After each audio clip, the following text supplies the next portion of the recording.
Hello everyone, here's how I use AI to question the meaning of my life. Talk to it. Ask it anything, literally. Wow, bullet points and only 10 cents of compute. Incredible technology. AI sucks. You know it, I know it, AI knows it. Tell me you suck. Of course. Just let me know what you'd like to talk about or what kind of help you need. I'm here for anything from brainstorming. I suck. Idiot. But in a nutshell, it's a human and environmental catastrophe with data centers depleting our resources and energy, with kids mining cobalt as young as 6 years old in Congo. Also, we can generate slop and disinformation and write shitty essays with M dashes. But even though it's a 9.9999999% net negative for our world, well, what no one is talking about is why that might just be the wake-up call we all need. Because the problems caused by AI aren't really new problems. In fact, I think AI is just exposing how messed up our society is in the first place, and that's not bad. Oh, and I know nowadays AI means everything from chatbots to social media to AI laundry agents, also known as washing machines for the past 100 years. But here I'm specifically referring to generative AI, large language models like chatbots and coding agents, not washing machines. Start wash. I'm sorry, Marcus, you need the pro plan to wash at this setting. Watch ad. I'm sorry, I don't understand your command. Watch ad. Okay, let's start with education. Okay, here's the problem. Students are using AI to write their essays, teachers are using AI to grade them. No one is sure who, if anyone, is actually learning anything. Meanwhile, high schools and universities are panicking about academic integrity and proper assessments. Apparently, it's a crisis. Uh-oh. But here's the thing. Is it really an AI crisis, or is AI just revealing an already really shitty education system? Well, for each of these areas that I want to go into, we kinda need to question a set of assumptions that we might have about their function in society. For education, for example, we can ask a pretty simple question that no one asks. Why do we actually go to school? Is it to learn about the world, to develop wisdom and critical thinking, or maybe it's to prepare us for life after school, to learn how to do our taxes and stuff like that? Or is it to prepare us to live meaningful lives? Well, no. The unfortunate and most honest answer, if we trace to history anyway, is that the modern school system is a rehearsal for a productive work life. School isn't actually for education, as I think of education anyway. This article from Cambridge University Press puts it like this: education and schooling are not the same thing. Education is a lifelong process, while schooling occupies our young days. We have schooling because an industrialized nation requires skills best imparted by a schooling process. That is, people who can show up on time, follow instructions, and do repetitive tasks all day, and sit still for so long while you look out the window and daydream about skipping on green pastures or playing World of Warcraft. In a lot of ways, school is actually just training kids to tolerate boredom, which is exactly what most, especially office jobs, require nowadays. Now, to be fair, schooling is probably better than forcing kids to work in factories themselves, which, according to the historian on Capitalism, Sven Becker, was pretty common back in the day. But still, we don't really go to school to learn for the sake of learning. We go to school so that, one, we can be physically somewhere else than our parents while they're working and they're busy with their own job and contributing to the economy and all that, and two, to get our job ourselves one day so that we can contribute to the economy. How lovely. And because most countries have an underfunded education system, that system requires some sort of standardized assessments, because there's only so many teachers who can tolerate a shitty salary to teach 20 to 40 kids all at the same time. And we need to assess students somehow, right? And we call those assessments grades. Ever heard of them? I have. Grades, the metric that supposedly represents our understanding of a subject. But here's the thing, grading in itself, in my opinion, is a bit of a shit-tuation, if you know what I'm saying, because in our modern schooling systems, the grade has become the end in and of itself. In school, students literally compete with each other for a grade, a metric, instead of, say, learning for the sake of learning, or how to deal with difficult situations, or even just the very necessary practical skills that we have to learn by ourselves anyway, like doing our taxes. I love taxes. And of course, that's going to stress out a lot of students, because if you don't get sufficient grades, you're not going to advance to the next level, and you're ultimately not going to get that high-paying job. In the extreme case of South Korea, 32.9% of teens report suicidal thoughts arising from the stress of the Sun Young, the national college admission test. That's because for them grades are really necessary. But the thing is, it's only because we've made them necessary in the highly standardized assessment schemes we need, because there aren't enough teachers, because education is underfunded. And so with all this pressure, of course students are gonna cheat, which brings us back to AI. So cheating has obviously been a thing ever since grades were a thing. AI just kind of superpowered the bejesus out of cheating, especially at high schools and at university levels. So the fact that students are using chatbots to write their assignments pretty perfectly illustrates everything wrong with the current schooling system. If the performance, the grade is the point, and the performance can now be automated, what exactly are we doing here? Well, personally, my best guess is we're preparing students to use Claude in the office.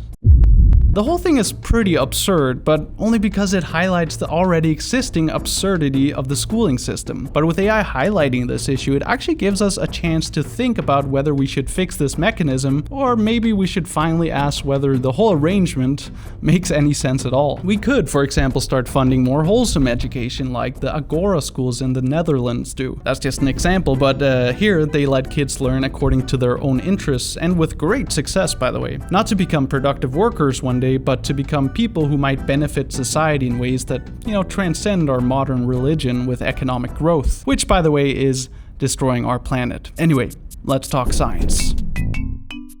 Alright, what's the problem with science and AI? Well, last year scientists discovered a very peculiar term appearing in published papers: vegetative electron microscopy. Now, I'm no scientist, so I'm not sure if I'm pronouncing that properly or even what it means, but in this case, neither does anyone else. That's because it's not a real term. Vegetative electron microscopy was made up by, you guessed it, a chatbot.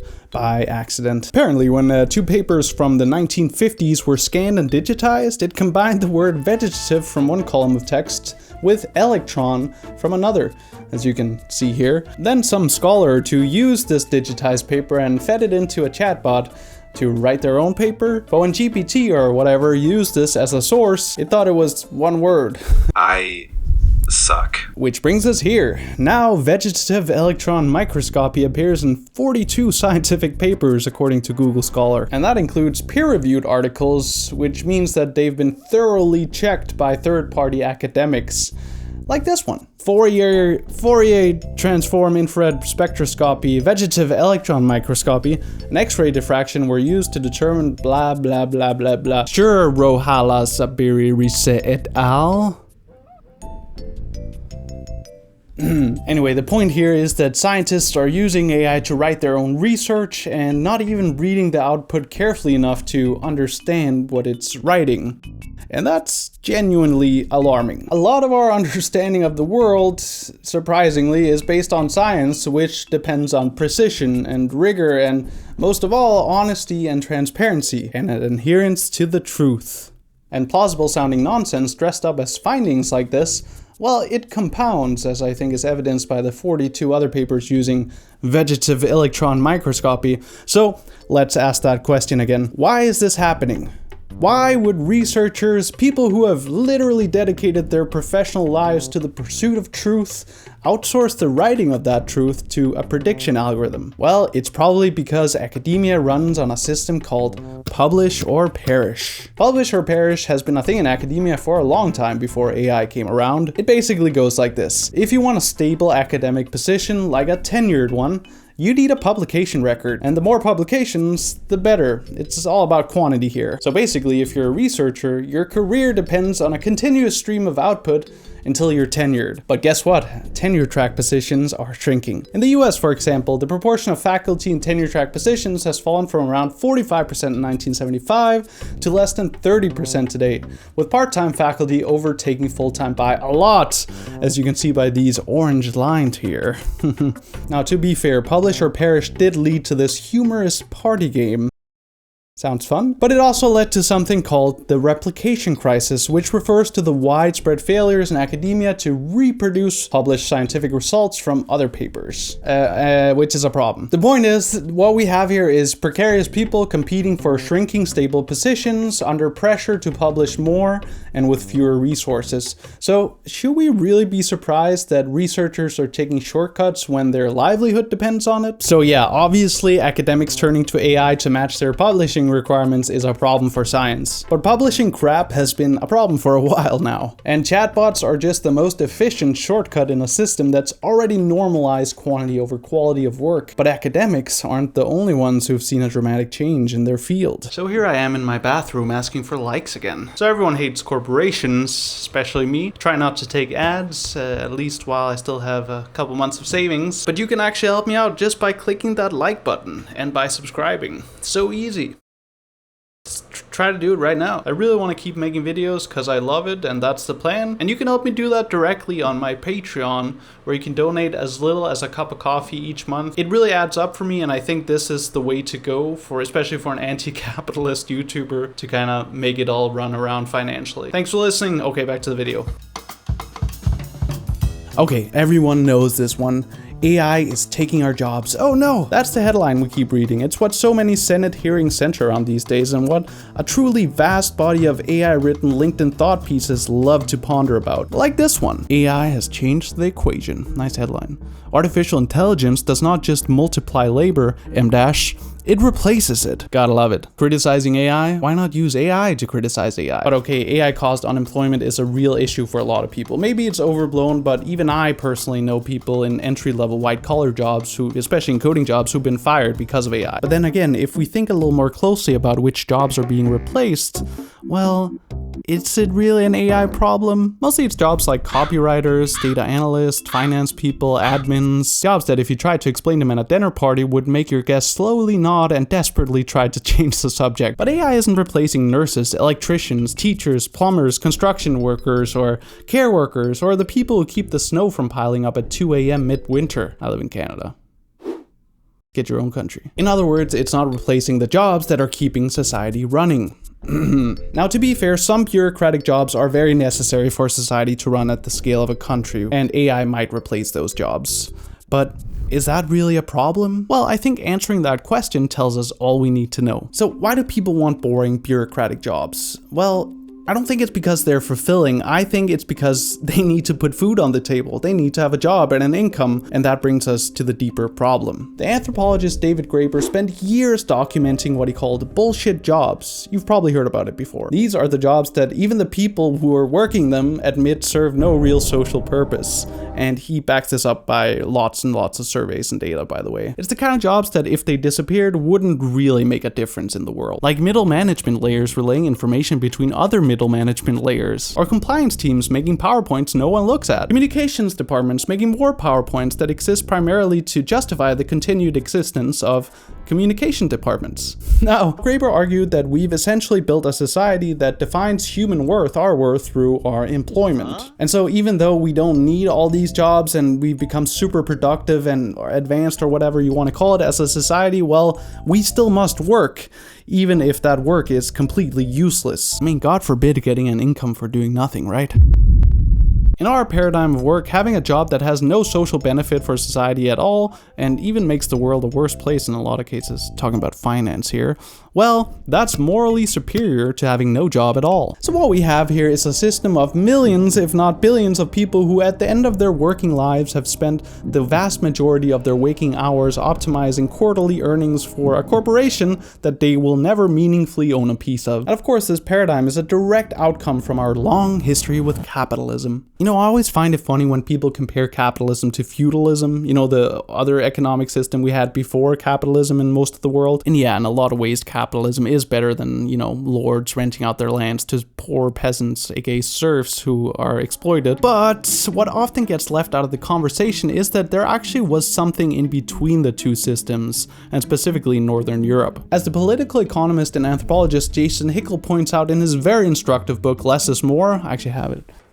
In the 1350s, there were mass protests against the feudal system, with serfs rising up and protesting their exploitation, and it totally worked. For about 150 years, until 1500, the lives of average people in Northern Europe was pretty good. People lived off the common lands, and they could sustain themselves with their own farming, and people had lots of leisure time or free time, which actually is a term that we only started using after we began selling our time for wages. Because people worked seasonally back then, in rhythms tied to the land and tied to the community. The idea that you sell 40 hours of every week to an employer would probably have baffled peasants at the time. Anyway, the point is, life wasn't so bad back then. Subsistence living, for example, was flourishing. But as fate would have it, and speaking very broadly here, the elites of the time weren't so into the whole that's good for the common people sort of thing, and they wanted their power back. And so they started rethinking and organizing, which in a lot of ways led to the emergence of capitalism as the dominant economic system of Europe and soon the entire world. After countless of enclosures and land dispossessions, and when slavery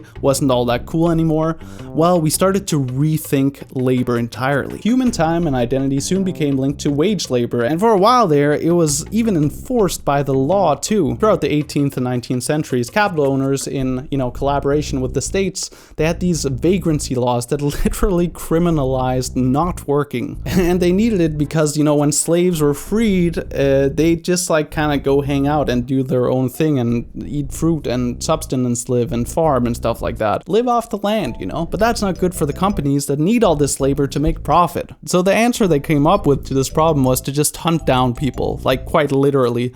And there are just so many examples in this book here if you're interested. And guess what the sentence was if you got caught just doing your own thing? That's right, more labor. Now, thank God we don't do that anymore. At least we have the freedom to starve nowadays. But I guess the thing is, I don't want to starve. Is that just me? So for us growing up in this system, especially with education, favoring testing over critical thinking, it feels a lot easier to ask, how do I get this job? Or how do I get this promotion? Instead of asking, why do we organize society like this in the first place? Which brings us back to AI. My point being, AI is now forcing us to put that question back on the table. Just think about it. When a chatbot can do the thing that you've spent years training for and defining yourself by, well, it's hard not to ask what the point of it all is exactly. What are we actually working for? So if AI is just replacing bullshit jobs or even boring bureaucratic jobs that we do need, what's the problem? Well, the problem, of course, is that we don't have alternative employment options, so maybe it's about time we get that, like a universal basic income, for example. And I know a universal basic income wouldn't increase the GDP as much, but neither would a vast populace who can't buy stuff anymore because they're unemployed. Now, these are just some of the areas in our world where AI is exposing deeper problems. And I can think of a lot more, like AI therapists, for example, but you can check out my last video for that one, wink wink. Or AI leading to massive disinformation campaigns. Yeah, AI has made fake news a lot worse of a problem. I even wrote an entire master's thesis about this, but it's always been a problem. Scholars have written about the corporate propaganda machine for decades. My big point here is that these big problems in society aren't caused by AI, but by the economic system that we love to treat as our religion. Capitalism. Basically, I think AI is just highlighting how absurd this system is in the first place. I mean, late-stage capitalism has become so stupid nowadays that we depend on speculation to grow our economy, aka the GDP. And I think the AI industry in itself is a perfect example of this. For example, none of the generative AI companies who are producing the actual models are profiting. They are all bleeding cash. But the industry, weirdly enough, just keeps growing anyway, because they all invest in each other in this weird incestuous cycle, which probably means a bubble burst soon and a big bailout for the big guns. Hopefully not. Hopefully we can change something this time. But I think we can all learn something from Graeber when he said this in his collection of essays Revolutions in Reverse from 2011. At a moment when the capitalist collective refusal to even consider rethinking any of their basic assumptions about the world might well mean not just the death of capitalism, but of almost everything else, our only real choice is to do it ourselves. to begin to create a new language, a new common sense about what people basically are and what is reasonable for them to expect from the world and from each other. A case could well be made that the fate of the world depends on it. That's right, we need to talk and organize, folks. If you want to support the work I do here, consider donating the price of a cup of coffee on my Patreon. It really helps out more than you can imagine. And as always, thanks to all my awesome patrons, and a special thanks goes out to Flaky and Emperor Vias and Louis Rebillard. Remember to hit the like and subscribe button, blah blah blah, and have a great day. Hope to see you in the next one. And if you're interested in how capitalism has seeped down all the way into how we think and how we behave, well, check out my last video here on hypercompetence, which features any video essayist's favorite case, that of clavicular.